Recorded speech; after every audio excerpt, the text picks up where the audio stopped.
back to Crypto with Julie Kay. This is Crypto 101, part of my 3-part boot camp on what blockchain is and how to get into cryptocurrency.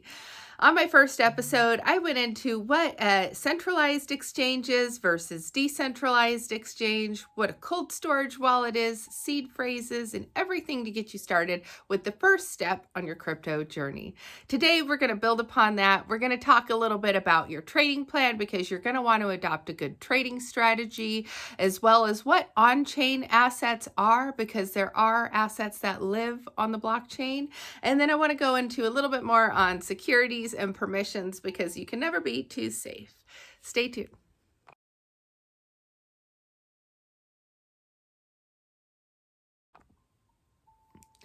All different levels of investors get into cryptocurrency for various reasons. I myself got into it because I needed a way to add additional income, and it has carried me through times when I had little income that I could count on, and it's really provided me a level of security that I wouldn't have had otherwise. So there's a lot of freedom to be found in cryptocurrency. It's essentially the same as trading on the stock market. So once you get into either your decentralized or centralized platform, you'll see that it operates much as the stock market. So each of your tokens are going to have an entry price, and you're going to want to just kind of track that and see where you want to purchase in your entry point for each cryptocurrency.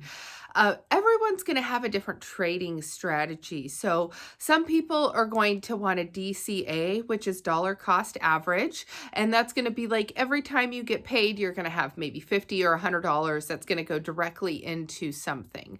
Now, traditionally, I would say to go with something that you have a lot of faith in. Some people don't necessarily want to go with Bitcoin because they want to go with something that has a little more swing ability. They're able to purchase more. And so whenever there is a price movement, you can have a better swing with something that has a lower entry point than Bitcoin. So if you want to start small, you can always start with something like Solana. You could start with a Doge. You could start with ADA. So you just figure out what your entry point is and what you feel comfortable with.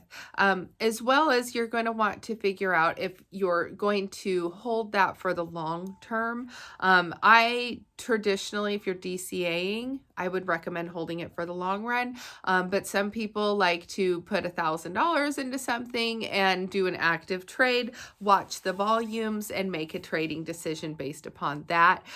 So that's something that's going to be totally up to you. You're going to find a trade strategy that works best for you. My trade strategy that I started with is not the same as the trade strategy that I have today. So as you get into it and you learn it, you're going to find a trade strategy that works best for you. So get in it, be safe with your money. Don't ever do something where you're taking out money on finance. You don't ever want to get liquidated and have a margin call and have to be selling your assets. To me, I think you could just get in trouble by doing that. So I always recommend to only invest money that you're willing to lose, because if you make a mistake, you might not be able to recover some of that money.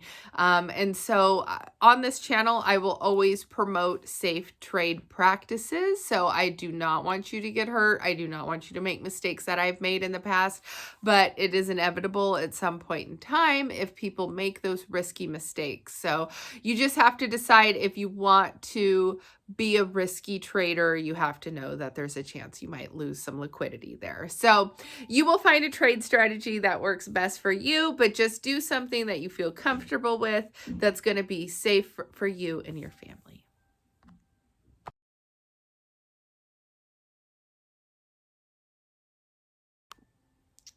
On-chain assets. It's one of my favorite topics in all of crypto because it's the one thing I'm most passionate about.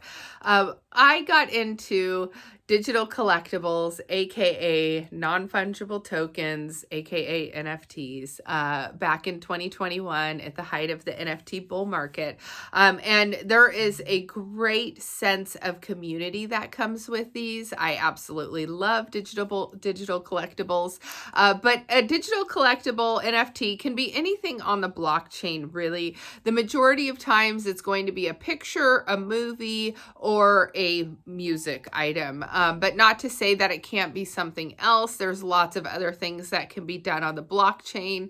And every day, blockchain technology continues to evolve with what on-chain assets are in terms of real-life experiences that are tied to these real-life goods, purses, products, and things like that that are tied to these goods. So once you get into the digital collectibles phase, the whole world of what blockchain can truly be will open up for you.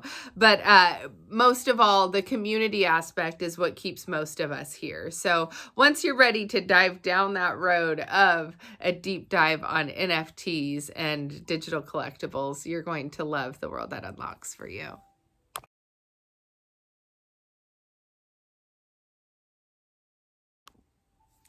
Digital collectibles are traded on a marketplace. These online marketplaces give you the ability to trade these digital assets. I always liken these digital assets in the trade marketplace to kind of like PayPal is your MetaMask that holds the money, and then your trade platform like Magic Eden would be your eBay that you're trading the digital collectible on. So essentially, your wallet would connect to this platform, and from that platform, you can buy and sell this digital collectible. Whenever you are trading the asset on the blockchain, you have to do what is called permissions. So what will happen is as you go to do something with this asset, the wallet's going to open the contract, and the contract is going to be validated through your wallet. The contract is going to authorize permission to access the wallet to be able to sell the asset. Whenever you give this asset or give the permission for the asset exchange, as long as there's no issues with the contract you're interacting with, then everything should be a smooth transition. But there are cases where people can sign a contract where they were maybe duped into signing something that was not what they were originally planning to, and the asset and all other assets could be drained from their wallet. So the security and permission portion, whenever you are signing permissions to your wallet, it's one of the most important steps. You'll always want to verify that the contract you're interacting with is the contract that you are very familiar with or are very aware that that is the main contract you should be interacting with. The more high level and the more value there is to the asset that you're going to be trading, the more likely it is there could be a scam account that's trying to impersonate it. So once you sign permissions, then essentially everything could be drained and there's no way for you to recover it. So always double check the permissions and make sure that what you're signing is what you intend to sign. If you've ever signed permissions and would like to revoke that permission, that's available to you as well. You could always revoke cache. You can Google that and you can revoke cache that way.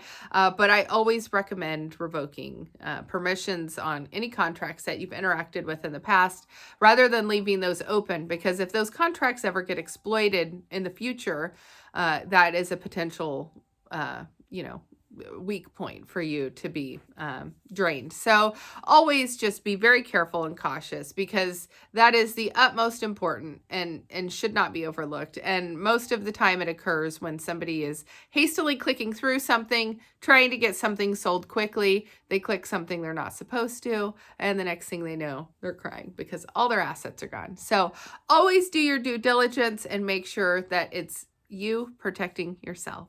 Thank you.